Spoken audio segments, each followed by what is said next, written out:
Perhaps you've heard about Fort Brown. We're looking at the hospital building at Fort Brown. But this is a part of Fort Brown that was established after the Civil War, beginning with the building, new buildings, in the late 1860s. Actually, there was another Fort Brown, as a matter of fact, a couple of them, one down by the river, and that's where the first shots were fired in the U.S.-Mexico War. Another fort was built afterwards, after the war. And by the way, the first fort was dirt. This fort is built out of bricks, and you'll notice it doesn't look much like a fort because it hasn't got any walls around it. But by the time they were building this one, they decided that they really didn't need to have a true fort. This was more of a base of operations for the military. And it was named, you saw a plaque back there, named for Dr. William Gorgas much later on, because he was the man who came here and dealt with the issue of yellow fever here in the valley and on this base, this military base, back in the 1870s, 80s. And he was a contributor to discovering the solution to yellow fever that enabled the construction of the Panama Canal. Now you can see here, as we're looking down these hallways, how they had to deal with things back in that era when there was no air conditioning. And so they built large hallways and large windows, etc. We're now seeing over here on the left the laboratory, where they would take specimens and check them out for the hospital. And on the second floor, this is where they would put prisoners who got sick but were troublesome. You know, they had to isolate them from the other soldiers, the other prisoners, the other patients.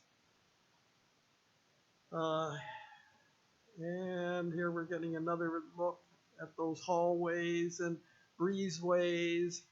And this is the back of the fort here.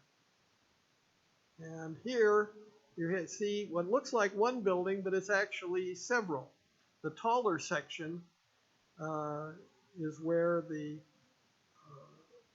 morgue was for the hospital. This little section, kind of tall there, that's where they take the bodies, and that's where Dr. Gorgas did some of his experiments in trying to cope with yellow fever. He got in trouble for it too, because he wasn't supposed to be doing that. Anyway, they added on to this building later on, the section here that you're seeing, and down at the end is the linen storage area, built at different times. Because this fort has been around for a long, long time. Like I say, since the late 1860s, when most of it was built, but a lot of other sections were added later. Now, here we're looking at what the sign on the side of the house says Regiment House, but actually this had a name Building Number 2. That was its name.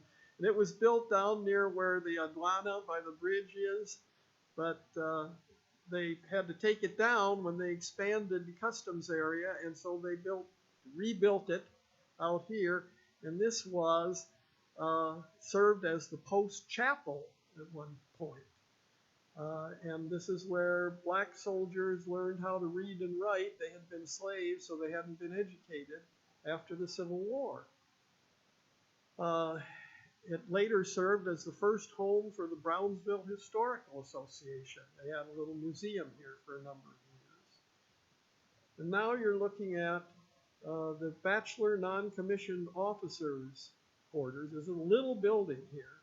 Later on, it served as the post exchange, telephone exchange. Somebody had to plug in wires in order to connect telephones, and they used this building for it.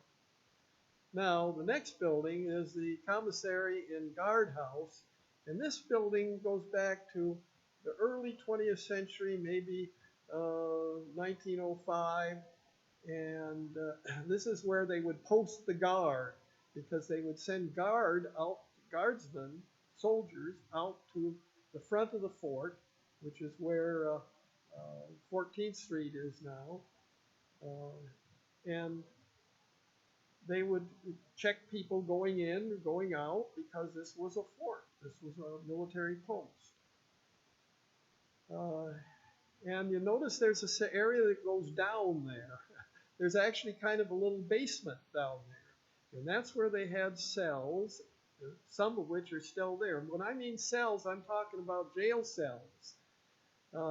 Because this is where they would put people, soldiers who had committed some kind of crime, and they served their punishment in the jail cell. Later on, this became the building where they had art, and they would use the cells to lock up the art at night when it became Texas Southmost College. And this is also where they brought Mexican prisoners of war. During the Mexican Revolution, some Mexican soldiers came over to this side, and so they brought them down to this building because they couldn't just turn them loose in Brownsville.